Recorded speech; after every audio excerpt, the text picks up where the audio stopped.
बिस्मिल्लाहिर्रहमानिर्रहीम। आज हम बच्चों के बेहद इसरार पर मैट्रिक क्लास का मैथमेटिक्स का टारगेट पेपर लेकर आए हैं, जो इंशाल्लाह ये 100% लगेगा। तो इसका फ़र्स्ट क्वेश्चन जो है वो सेट्स के हैं, क्योंकि सेट में से एक लाजमन एक क्वेश्चन आता है। तो first question, A complement symmetric B complement, इसमें आपको वैल्यूज़ दी हुई होगी, या फिर verify De Morgan's law by using Venn diagram, या फिर इसमें से आपके पास कार्टेशियन कोऑर्डिनेट्स में से आ सकता है question A intersection B cross B intersection C. ठीक है, या फिर इस चैप्टर का आपका क्वेश्चन होता है रिलेशनशिप का, उसमें से जो है आपको फाइंड करना होता है रेंज और डोमेन आपको गिवन होता है। ठीक है, तो ये आपको वैल्यू जो है मिली हुई होगी डोमेन की, और रेंज निकालनी होगी आपको वैल्यू इसके ज़रिए, यानी y is equals to 2x + 5।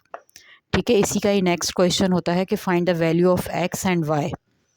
x और y की वैल्यू निकालनी है। इसके लिए आपको गिवन है किस तरह का क्वेश्चन कि ऑर्डर पेयर के अंदर लिखा हुआ है। ऑर्डर पेयर का मतलब क्या होता है, पहली वैल्यू x की, दूसरी वैल्यू y की, पहली वैल्यू x की, दूसरी वैल्यू y की। तो अब आपने इस ऑर्डर पेयर में जो फर्स्ट वैल्यू, इसको इक्वेट करवाना है फर्स्ट के साथ, और सेकंड को इक्वेट करवाना है सेकंड के साथ। इस तरह से आपके पास दो इक्वेशंस आ जाएंगी।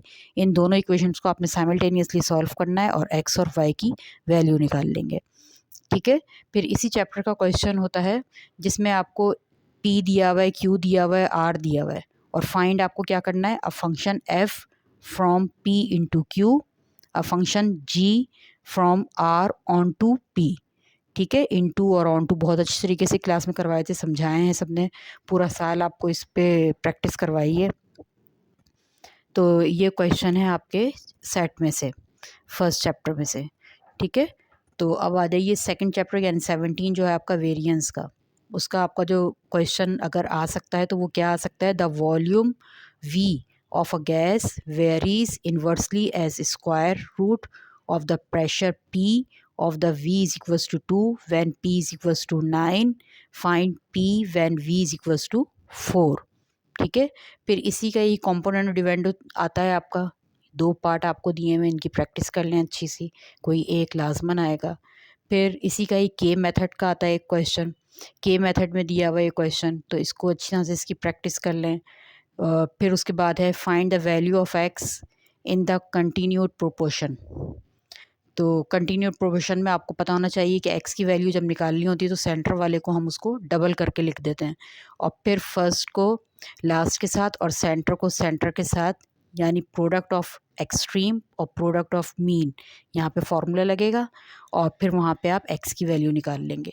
फिर इसके बाद क्वेश्चन नंबर 6 है, जिसमें आपको मैट्रिक्स से दिया हुआ है, और वो क्या है आपको फाइंड करना है, ए आपको गिवन है, बी गिवन है, सी गिवन है मैट्रिक्स, और इसमें फाइंड करना है 2a माइनस के 3b plus 4c।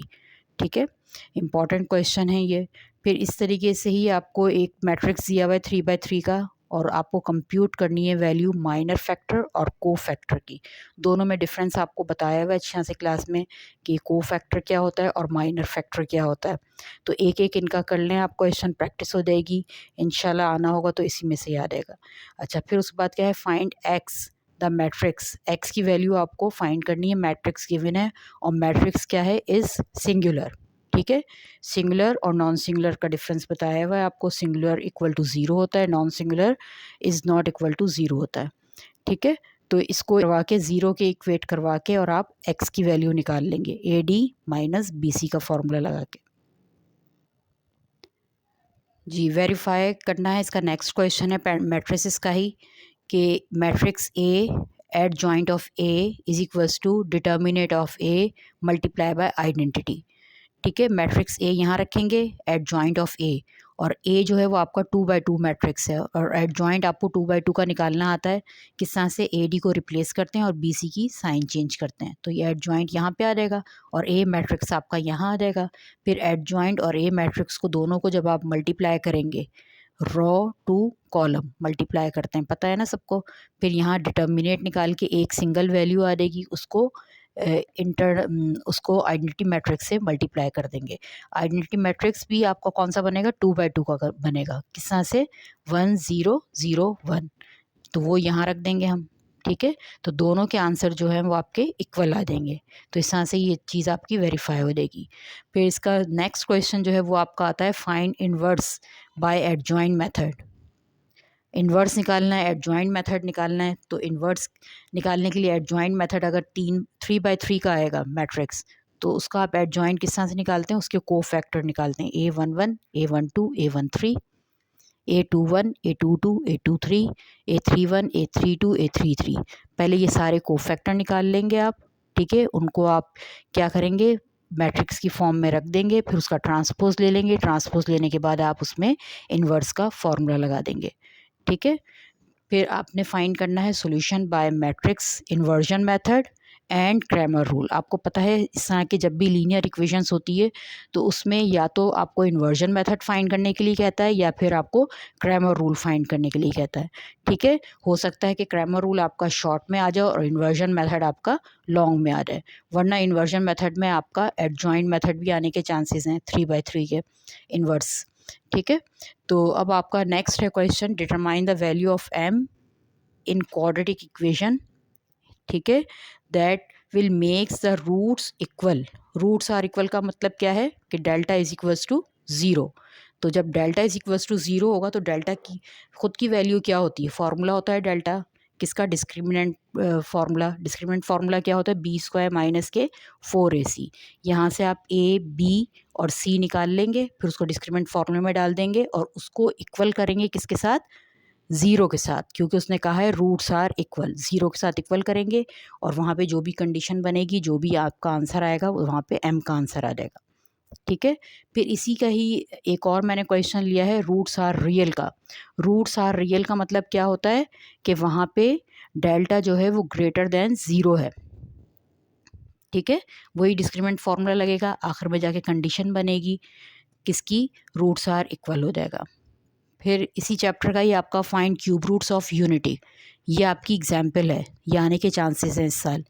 Cube root of unity यानी जिस तरह से आपको एक वैल्यू दी जाती है, फाइंड क्यूब रूट्स ऑफ 64, इस तरीके से क्यूब रूट ऑफ यूनिटी का मतलब क्या है कि आप जब x को इक्वेट करवाएंगे किसके साथ, 1 के साथ।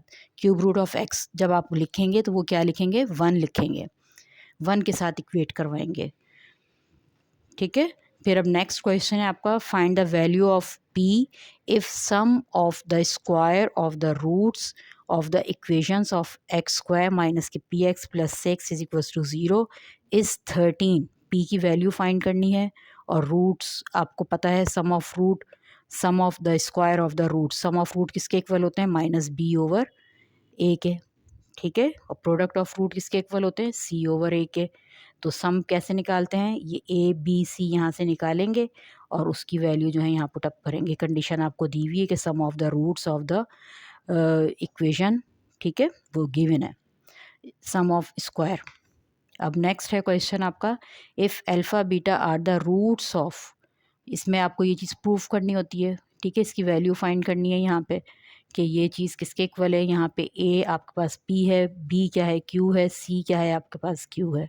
सम ऑफ रूट निकालेंगे, प्रोडक्ट ऑफ रूट निकालेंगे और फिर वहाँ पे इसका आंसर आ जाएगा आपके पास। फिर आपके पास है चैप्टर नंबर 21 आपका क्या है, पार्शियल फ्रैक्शन। पार्शियल फ्रैक्शन से मैंने आपके ये 2 क्वेश्चन लिए जो बेहद इंपॉर्टेंट हैं, आना होगा तो इंशाल्लाह इसी में से ही आएगा, ठीक है। एक आपका क्या है, इसको जब दोनों जो है एक जैसे हैं तो यहाँ पे आपका इसका मतलब क्या है कि यहाँ पे आपको लाजमन डिवाइड करना है। डिवाइड करने के बाद जो वैल्यूज़ आएंगी उस पे फिर आपने पार्शियल फ्रैक्शन जो है वो अप्लाई करना होगा, ठीक है, उसका रूल अप्लाई करेंगे। फिर यहाँ पे रिपीटेड भी है और लीनियर भी है। तो रिपीटेड का मतलब क्या होता है कि यानी a b 2 वैल्यू लेंगे, स्क्वायर है तो 2 वैल्यू लेंगे, और जब क्यूब है तो आप a b और c लेंगे। a के ऊपर क्या रखेंगे, a के नीचे x, b के नीचे x² और c के नीचे x + 3 रखेंगे, ठीक है। पार्शियल फ्रैक्शन से इसको सॉल्व करेंगे। चैप्टर नंबर 22 बेसिक स्टैटिस्टिक, इसकी आपकी एक्सरसाइज है 22.3। इसका क्वेश्चन नंबर 1, 8 और 9, ठीक है। ये वेरी वेरी इंपॉर्टेंट क्वेश्चन है। फिर एक्सरसाइज 22.5 का question number 1 to 5 very very important question है, ठीक है। ये 2 एक्सरसाइज कर लेंगे इंशाल्लाह आपका बेसिक स्टैटिस्टिक्स का क्वेश्चन शॉर्ट में भी निकल आएगा और लॉन्ग में भी निकल आएगा, ठीक है। फिर आ जाइए चैप्टर नंबर 23 पाइथागोरस थ्योरम का है, उसका थ्योरम नंबर 23.1 23.2, ठीक है। वैसे तो लास्ट ईयर जो है 23.2 आया था थ्योरम, तो इस दफ़ा 23.1 आने के चांसेस हैं, 100% चांसेस हैं, लेकिन 23.2 भी कर लिएगा तो ज़्यादा बेहतर रहेगा, ठीक है। और इसकी एक्सरसाइज का क्वेश्चन नंबर 3 और क्वेश्चन नंबर 5 लाजमन करिएगा, ठीक है। फिर अब आ जाइए चैप्टर नंबर 24 है रेशियो एंड प्रोपोर्शन। रेशियो और प्रोपोर्शन का आपको पता है कि कंडेंस सिलेबस में जब आपके पास आया था तो उसकी एक्सरसाइज 24.2 थी, ठीक है। 24.2 से पहले वाले जो थ्योरम थे वो क्या थे, 24.3 और 24.4। तो ये 2 थ्योरम ये लॉन्ग में आ सकते हैं, किसके साथ, 23 के साथ। तो एक आपका क्वेश्चन यहाँ से निकलेगा, एक यहाँ से निकलेगा क्वेश्चन, और एक आपका 24.2 एक्सरसाइज का क्वेश्चन जो है या तो क्वेश्चन नंबर 2 होगा या 3 होगा या 4 होगा, ठीक है। इन 3 क्वेश्चंस को कर लिएगा, पूरे साल इनकी प्रैक्टिस करवाइए, कोई ऐसी मुश्किल चीज़ नहीं है, सब ने किया है। छोटी सी आपकी बुक है, ज़्यादा बड़ी लेंदी भी नहीं है, ठीक है। तो चैप्टर नंबर 25 पे आ जाएँ, कॉर्ड ऑफ अ सर्किल, उसका थ्योरम नंबर 25.4, ठीक है।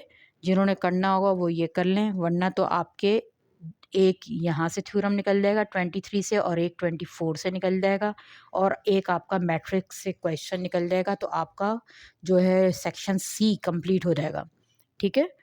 तो अब आ जाइए 26 chapter tangent of a circle, इसका थ्योरम नंबर 26.4 केस बी और केस ए दोनों इम्पॉर्टेंट है, और इसकी एक्सरसाइज 26.2 का क्वेश्चन नंबर 4, ठीक है।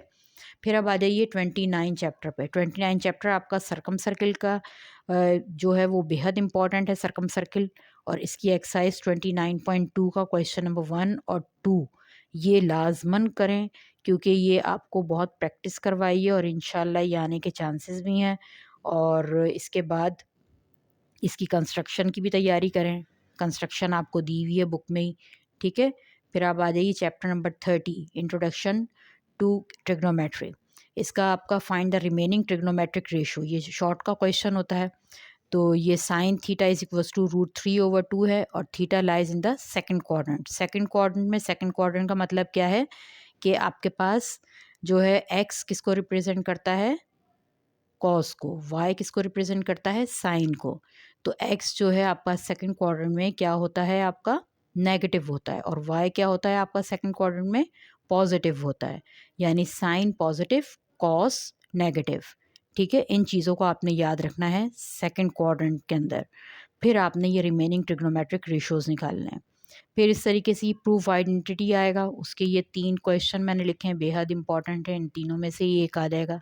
फिर इसी का ही एक क्वेश्चन होता है, a ladder makes angle 60, last exercise है ये 30.5, उसका क्वेश्चन है, with the ground and reaches a height of 6 metre on the wall, find the length of the ladder, ठीक है। ये आप तैयारी कर लें, बेहद इंपॉर्टेंट सारे क्वेश्चन हैं। इंशाल्लाह सुबह आपको इन्हीं में से ही क्वेश्चन नज़र आ रहे होंगे अपने पेपर के अंदर, और आप कह रहे होंगे वाओ, ठीक है। इंशाल्लाह, बेस्ट ऑफ लक। अच्छा, ओके, अल्लाह हाफिज़। चैनल को ज़रूर सब्सक्राइब करिएगा, और इंशाल्लाह हमारी आगे आने वाली वीडियोस को भी ज़रूर लाइक और शेयर करिएगा। ओके जी, अल्लाह हाफिज़।